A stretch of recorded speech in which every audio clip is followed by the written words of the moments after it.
His laughter still burns in my ears. Graduation dinner, supposed to be a celebration. My cap and gown still folded in the back seat of the car, my future hanging like a fragile thread. Instead of congratulations, I got a joke wrapped like a knife.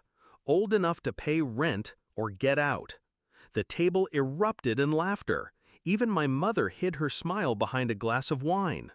My siblings looked at me the way wolves look at a wounded deer, waiting to see if I'd stumble.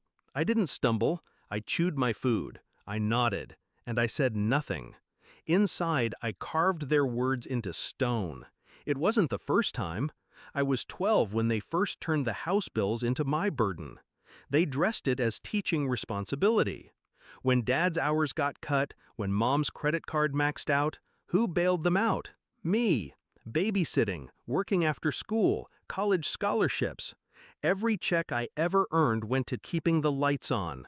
I told myself it was family, that they needed me, that one day they'd see me, not as their crutch, but their daughter. But last night at that dinner table, I finally understood. I was never their child. I was their wallet. I spent the night packing in silence. They thought it was another one of my shifts, another night of me keeping things afloat. They didn't notice me removing my documents from the drawer, or the bank statements I had carefully hidden under textbooks.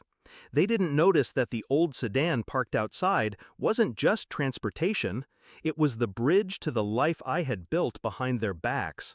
They had no idea that for years while they drained me, I had been funneling away scholarships, side hustles, and internship stipends. Quietly, patiently, every dollar they didn't track became a brick in my escape. And 3 months before graduation, I signed the papers they would never believe I could sign. My first house. Mine alone. Paid in full. The next morning, Dad was sitting in the living room, scrolling his phone, bare-chested, beer gut spilling. Mom was already asking if I'd make the grocery run, as if last night had never happened. I stood in the doorway with my suitcase. "Where are you going?" Mom frowned. "Out," I said simply. Dad chuckled. "Finally decided to grow up?" I met his eyes. Calm. Cold. Yes. And since I'm grown, I won't be covering the bills anymore. Not the electric, not the mortgage, not the car insurance. None of it. The silence that followed was sharp enough to slice air. At first, Dad laughed again. "You think we need your pocket change?" But then his face twitched. A muscle jumped in his jaw. Because he knew. He knew the water bill hadn't been paid in his name in years. The internet was on my account. Half the mortgage drafts had come from my checks. The car they drove? I was the one who covered the insurance. The color drained from his face. Mom clutched the armrest. You can't just stop," she whispered. "I can," I said, "and I am." I didn't raise my voice. I didn't gloat. I let silence choke them the way their laughter had choked me the night before. I walked out, loaded the last suitcase into my trunk, and drove to the house that bore only my name, 9 streets away. White siding, a quiet porch, keys that jingled like freedom in my pocket. As I opened the door, I didn't cry, I didn't smile. I breathed. For the first time in years, the air was mine. But revenge isn't a house, it's timing. So I waited until the bills piled, waited until their calls shifted from angry to desperate. Dad's voicemail grew slurred. Mom's texts grew panicked. "Where are you? The bank is threatening foreclosure. The power's been cut." Still, I said nothing. Until the night I invited them over. They arrived in the dark, headlights sweeping across my driveway.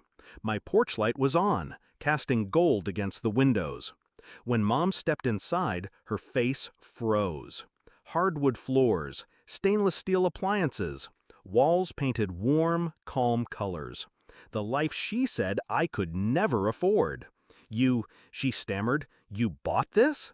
I looked her in the eyes, steady. "Yes. With the money you didn't notice." Dad's lips pressed tight. He scanned the place like he was trying to find a crack in the walls, some flaw to cut me down with. But there wasn't one. I poured myself a glass of water, slow, deliberate.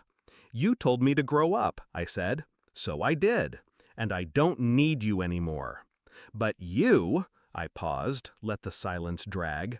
You needed me all along. That was the moment they broke.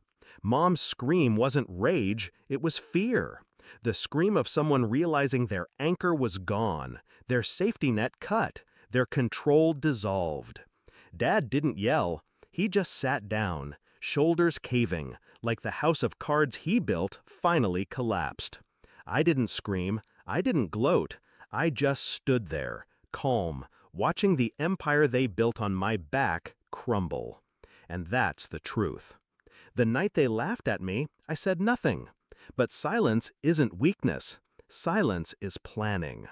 Now they know.